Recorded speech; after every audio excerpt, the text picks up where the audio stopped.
everyone! I am Johanalyn Granada, an incoming third year BS Chemistry student, your lecturer for physics.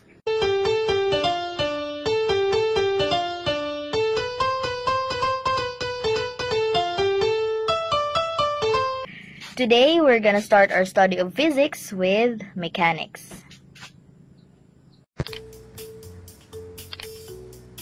Mechanics is the study of relationship among force, matter, and motion. It is simply the study of motion of objects. Now, under mechanics is kinematics. Kinematics is the science of describing the motion of objects with the use of words, graphs, and equations. It is a branch of mechanics that aims to develop sophisticated models to describe motion of real-world objects.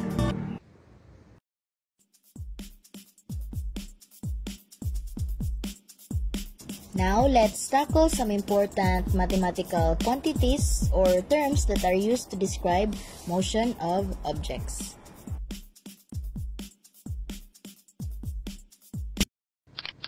Mathematical quantities that are used to describe motions of objects can be sorted into two categories, the scalar quantity and vector quantity. Scalar quantities are quantities that can be fully described by magnitude. Example of these are speed, energy, mass, and time. Vector quantities, on the other hand, are quantities that can only be fully described with both magnitude and direction. Example of these are velocity, force, and impulse. Now, let's understand the difference of distance and displacement. These two quantities may seem to mean the same, but they have different definition. Distance is a scalar quantity which refers to how much ground was traveled. Displacement, on the other hand, is a vector quantity which refers to how far out of place an object is.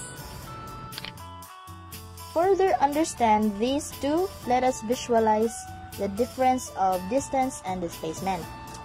So, we can see here that the distance is the actual path that was taken to reach the starting point up to the end point. While displacement is actually the shortest distance from the initial point to the final point. Now, let's move on to speed and velocity. So, how are they similar and how are they different? Speed is a scalar quantity. So take note, it is a scalar quantity, so it is only concerned of the magnitude. So it refers to how fast or how slow an object is moving. Example, we can say a car travels 120 kilometers per hour, or a triathlon athlete can run 3 kilometers per hour. So those are their speed. Speed is formally described as the distance traveled per unit time. So it has a formula of distance over time, or delta S over delta T, where S stands for space or distance, T for time, and the delta symbol means change in. So let's try some example. A jogger can jog a distance of 3 kilometers in 1 hour. What is his average speed? So speed is distance over time. The given distance is 3 kilometers and the time is 1 hour. So the average speed of the jogger is 3 kilometers per hour. Next, number 2. You were able to finish a 500-meter track in 120 seconds. Your average speed is therefore, so plugging in the given 500 meters for the distance and 120 seconds for the time. So your average speed is 4 meters per second. Now let's move on to velocity. Velocity is a vector quantity. So because it is a vector quantity, it needs both magnitude and direction. So it refers to the object's change in position. It has almost the same formula as speed, but this time, displacement is the one considered, as it is a vector quantity. Now let's try to answer this sample problem and refer to the diagram given. Suppose you walk from your house to the shop, which is 220 meters away, within 120 seconds. So what is your speed and what is your velocity? So speed is distance over time. The distance from your house to the shop is 220 meters. And the time it took you to reach the shop is 120 seconds. Plugging it to our formula, we have 1.8 meters per second as your average speed for the trip. Now for your velocity, so it is displacement over time. Your displacement, or the shortest distance from your home to shop, is 130 meters. So 130 meters divided by 120 seconds is 1 meter per second east. So because this is velocity and velocity is a vector quantity, it is important that we include the direction for our answer to be regarded as correct. Next problem. So what if you forgot your money, so you turn around and go back home for another 100 seconds? What is your round trip speed and velocity?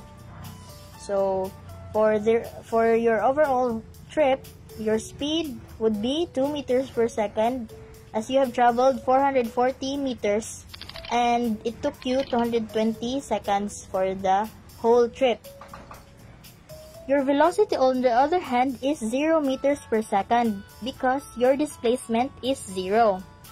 You have arrived back at your initial point, so there was no displacement.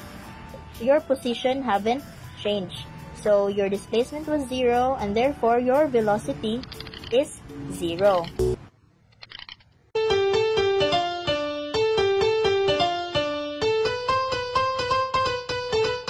So acceleration.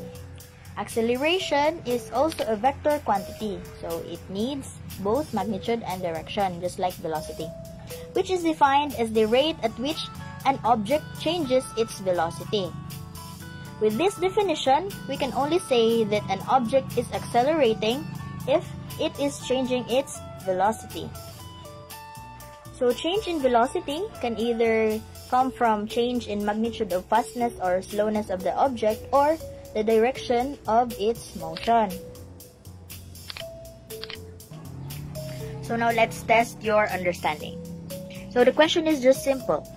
Does a car moving around a curve at constant speed accelerating?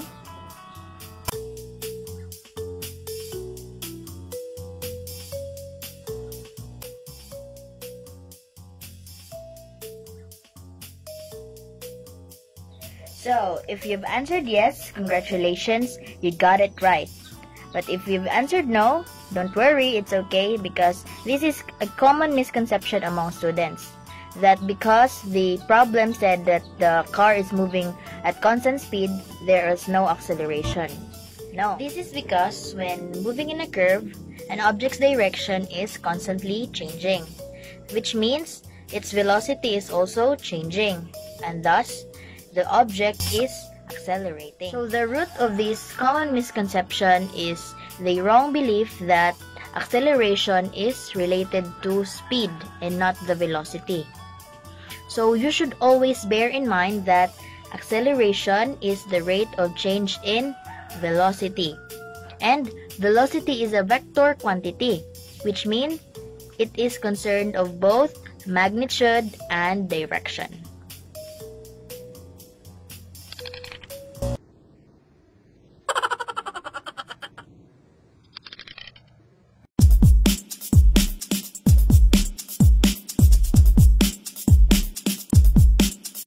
So when it comes to solving problems, there is no better help than a visualization. Something that could give you a picture of what is going on in the problem.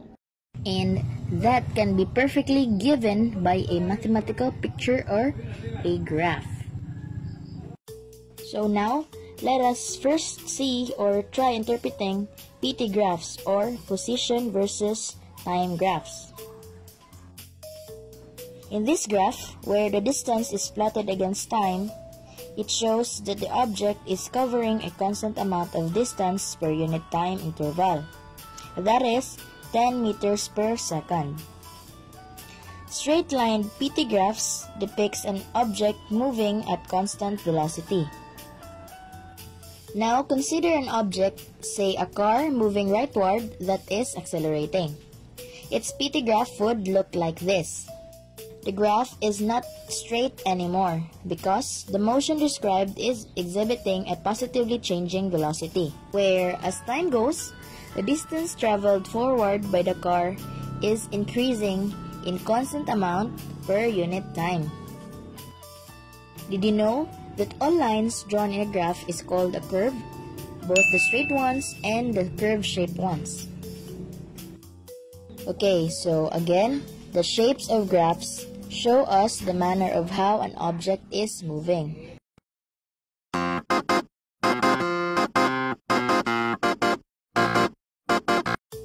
So here is an example of a PT graph of 3 objects. So looking at the graph, we can infer that first, the bodies are starting from the same position, as the curve's origin start from the same point. Second, they are all in constant motion, as all are straight-shaped.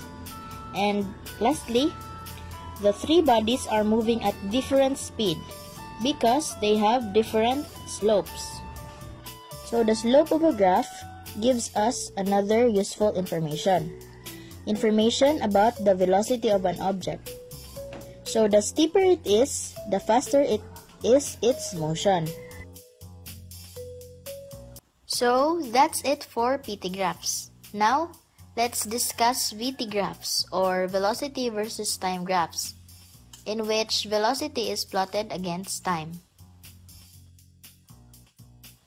So, for objects moving at constant velocity, its VT graph would look like this. So, it is flat compared to a PT graph for a constant velocity. Then, the graph for objects with constantly changing velocity, the VT graph would look like this. So, the object's velocity changes and increases at constant amount per unit time, yielding a straight inclined graph, which is different from PT graph that is curve-shaped. So, the trend on the forms of PT, VT, and AT graphs is actually like this. This is because by definition, acceleration is the first derivative of velocity with respect to time, and velocity is also the first derivative of displacement with respect to time. So a derivative tells us about the rate of change in things. So now let's try answering some questions about a motion graph. So number 1, is there a point in time that the object has stopped moving? So from the graph, yes, there is. And that is from t is equal to 4 up to t is equal to 6. Because at this time interval, the graph was flat, or that the slope was 0, which meant that the object had 0 velocity and has stopped moving. And that's it for motion graphs. So there are a lot more other kinds of motion graphs describing different manner of motion, and it would surely take us time if we'll discuss them one by one. So I suggest you just keep on practicing, study and analyze these graphs just like how we've analyzed PT and VT graphs. Observe the characteristics of the graph's slope and shape. So after we've tackled some concepts on mechanics and kinematics, which describe motion of objects, now let us discuss the reason behind those motion, which is under the concept of dynamics.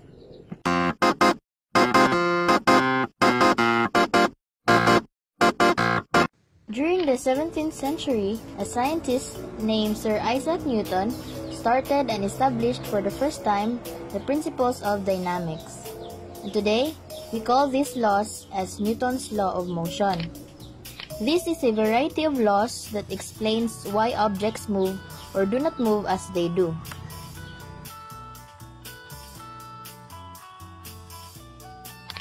Newton's three laws of motion are: first, the law of inertia; second, the law of acceleration; and third, the law of interaction. The first law of motion is inertia. It states that an object at rest will tend to stay at rest, and an object in motion will tend to stay in motion with the same speed and direction unless acted by an external and balanced force. This means that when the forces acting upon an object is balanced, that is, they cancel each other, the object will tend to keep on doing what they're doing, staying at rest if it is at rest, or staying in motion if it is in motion. The second law, on the other hand, is about acceleration. It states that an object will only accelerate if there is an unbalanced force acting on an object. This means that in the presence of an unbalanced force, it will cause an object to accelerate, changing its manner of motion, either its speed or direction, or both. And if some of you are wondering as to what is this net force is simply the vector sum of all the forces acting upon an object. As you can see in the examples, vectors pointing to opposite directions cancel out each other. A leftward vector cancels out a rightward vector, and same goes for the downward vector to the upward vector. And lastly, the third law of motion is the law of interaction, which states that for every action, there is always an equal and opposite reaction. This means that in every interaction, there is always a pair of forces acting on the two interacting objects. One perfect example for this is the flying of birds. As the bird's wings pushes the air downwards, the air interacts and also exerts equal amount of force to push the bird upwards. Therefore, the action-reaction force pair enables birds to fly. Now, after discussing all of that, let's dig into force, the consequence of interaction. Force is simply a push or a pull. It is a result from an object interacting with another object or with its environment. There are two kinds of force, the contact force and non-contact force. So contact forces are forces arising from physically contacting objects. Example of this is force of friction, tensional force, normal force, and air resistance. For non-contact forces, these are forces acting even when bodies are separated by empty space. Example is gravity, electrical force, and magnetic force. So force is a quantity measured using the SI unit Newton. 1 Newton is equal to 1 kilogram meters per second squared. This means that 1 Newton is the amount of force needed to give a 1 kilogram mass an acceleration of 1 meters per second squared. So that was Newton's 3 laws of motion. And now, I'm also gonna discuss to you another concept that gives a different perspective in analyzing the dynamics of objects. And that is the concept of work and energy.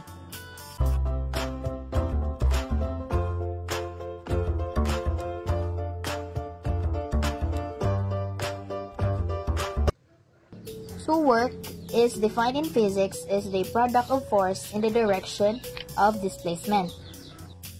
In other words, work is done when force acts upon an object and the force is able to move it. You must also take note that work is only accomplished when a force acts on a body and this force causes a displacement in the same direction as the force. So the formula for work is F times S times cosine theta. where F stands for the force, S the displacement, and theta is the angle between the force and the displacement vector. And the SI unit used for work is joules. 1 joule is equal to 1 Newton meter or 1 kilogram meters per second squared. So let's try solving this example.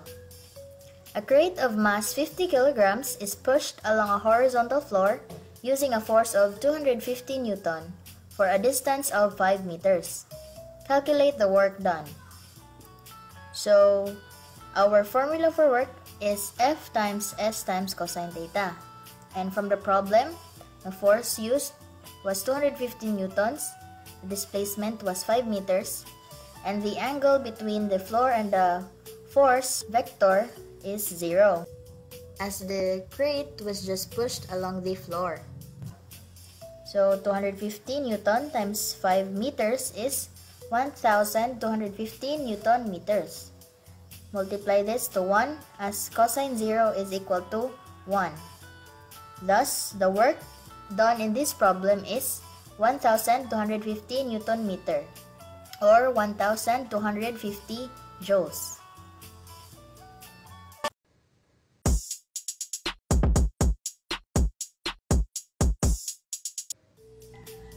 Next is energy. Energy is the change produced in a body by the application of work, or simply the capacity to do work. That's why energy has the same unit as work. Energy has many forms like thermal energy, electrical energy, nuclear energy, and mechanical energy. According to the law of conservation of energy, they cannot be created nor destroyed, but can only be transformed from one form to another.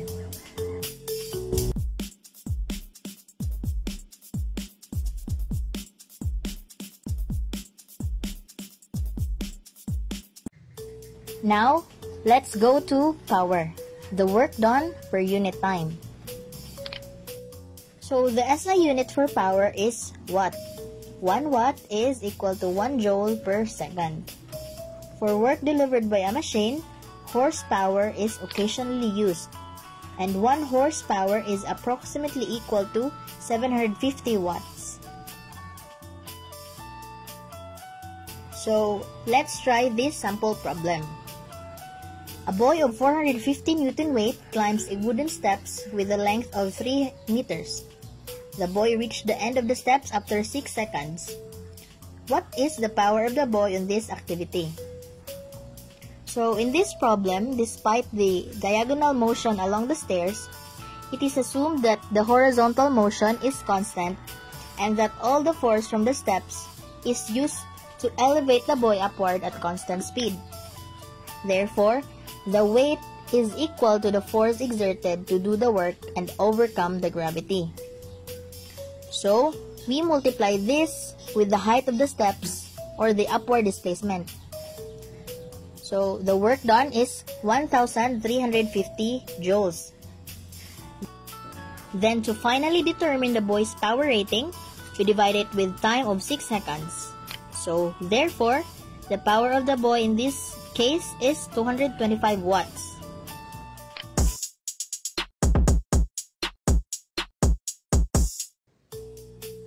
Then, when talking about electrical power, the formula is P is equal to E over time, where E stands for the electrical energy expressed in joules, P, electrical power in watts, and T, time in seconds. Electrical power is simply the rate at which electricity does work or provides energy, while electrical energy, on the other hand, is the total amount of energy used by a device in a specific amount of time. This also tells us that the total amount of electrical energy used depends on the total power used by an electric device. Let's try this sample problem.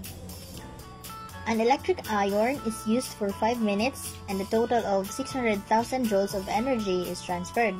Calculate the power of the iron. So, to calculate the electrical power, we simply have to divide the electrical energy over the time. So the electrical energy given was 600,000 joules divided by 5 minutes, which we have to convert to seconds. So the total time expressed in seconds is 300 seconds. So 600,000 joules divided by 300 seconds is 2,000 joules per second, or 200,000 watts. So the power of the iron in this problem is 2,000 watts. Now we are on our last topic, properties of waves. First, let us know what is a wave. So a wave is a disturbance that propagates through space with the transference of energy and often with displacement of particles of the medium. So there are various types of waves. Common examples are transverse wave and longitudinal wave. For transverse wave, these are waves in which the medium moves at right angles to the direction of the wave. For longitudinal wave, these are waves in which medium moves back and forth in the same direction as the wave. So they differ in some parts. So transverse waves are those that moves at right angles in the direction of the wave. The highest point of a transverse wave is called crest, while the lowest point is called the trough. As for longitudinal waves, also known as compressional wave, it has another form of wave peak. That is the compression and rarefaction. Compression is the part of the longitudinal wave where particles are close together. Rarefaction, on the other hand, is the part where the particles are spread apart. There are a lot more different kinds of waves. Some do not need matter or medium to propagate. Some are long, some are short. They can be transverse or longitudinal. However, all waves have common properties: the amplitude, wavelength, frequency, and speed. So, amplitude. The amplitude of a wave refers to the maximum amount of displacement of a particle on the medium from its rest position.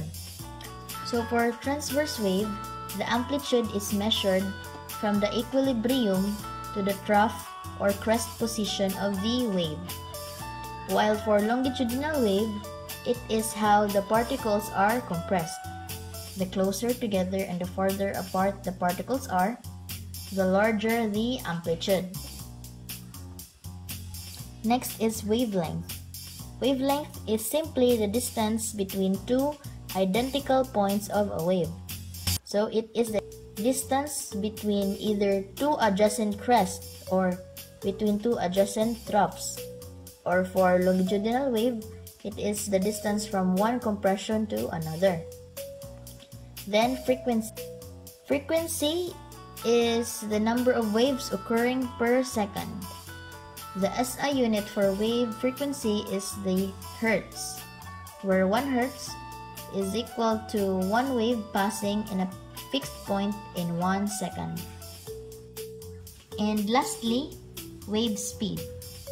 So the speed of a wave refers to the distance that a crest or a trough of a wave travels per unit time. Wave speed is related to wavelength, frequency, and period by the equation wave speed is equal to frequency times wavelength.